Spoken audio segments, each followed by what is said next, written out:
नमस्कार, मैं डॉक्टर अभिनव गुप्ता जो कि एक एंडोक्राइनोलॉजिस्ट हूँ। मैंने अपने पुराने कुछ वीडियोस में आपसे डिस्कस किया है कि हम लोग एंडोक्राइनोलॉजिस्ट जो होता है डायबिटीज़, थायराइड और हार्मोन से रिलेटेड बीमारियों को ठीक करते हैं या उनको ट्रीट करते हैं। हमने एक वादा किया था कि हम डायबिटीज़ के बारे में एक सीरीज चालू करेंगे जिसमें डायबिटीज़ क्या है से लेकर काफ़ी चीज़ें आप लोगों से डिस्कस करेंगे। तो उसी में आज हम डिस्कस कर रहे हैं कि डायबिटीज़ आखिरकार है क्या चीज़।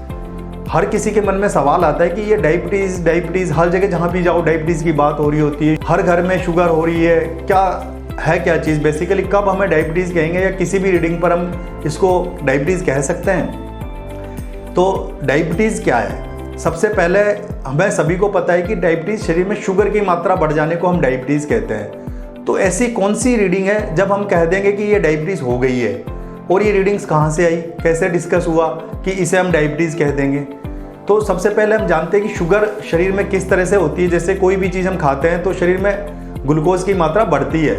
एक निर्धारित मात्रा तक जो ग्लूकोज होता है वो शरीर में रहता है और वो हमें कोई हार्म नहीं करता। बट अगर वो निर्धारित मात्रा से ज़्यादा बढ़ने लग जाए, वो क्यों बढ़े कि या तो इंसुलिन काम करना बंद कर दे, हमारे शरीर में इंसुलिन बनता तो है बट वो काम नहीं करता है तो शरीर में निर्धारित मात्रा बढ़ जाएगी, या फिर इंसुलिन बनना ही बंद हो जाए तो भी शरीर में शुगर बढ़ जाएगी। अब ये शुगर बढ़ जाने से क्या होगा कि जब शुगर बढ़ जाएगी तो शुगर को हम इस तरह से देखें कि इंसुलिन एज ए चाबी की तरह काम करता है और शुगर एनर्जी सब्सटेंस है। हर शरीर की कोशिका को इंसुलिन अपनी उस चाबी से सेल में ट्रांसफ़र करता है। बट अगर इंसुलिन काम नहीं करेगा तो शुगर ब्लड में इकट्ठी होने लगती है और ये शरीर के लिए हार्मफुल होती है। तो अब लेवल्स कैसे डिसाइड हुए कि ये शुगर में कि 200 के ऊपर या 126 के ऊपर, ये लेवल्स कहाँ से आए? सबसे पहले हम लेवल्स डिस्कस कर लेते हैं। दो तरह की रीडिंग्स हम मान के चलते हैं। एक तो खाली पेट की शुगर। खाली पेट की शुगर का मतलब है एटलीस्ट नो कैलोरी इनटेक, या कोई भी खाना या कोई भी सब्सटेंस जो एनर्जी बढ़ाते हैं 8 घंटे तक नहीं लिए हुए हो, उसके बाद जो शुगर नापी जाती है उसको हम खाली पेट की शुगर कहते हैं, फास्टिंग ब्लड ग्लूकोज कहते हैं। दूसरी शुगर होती है खाने के 2 घंटे बाद की शुगर।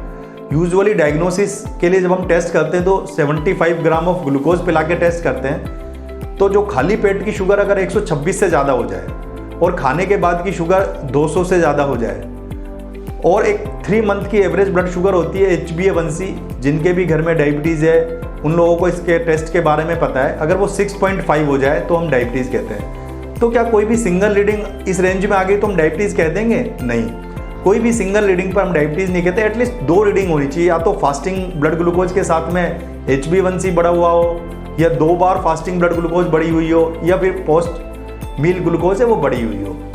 अब ये रीडिंग्स कैसे आई?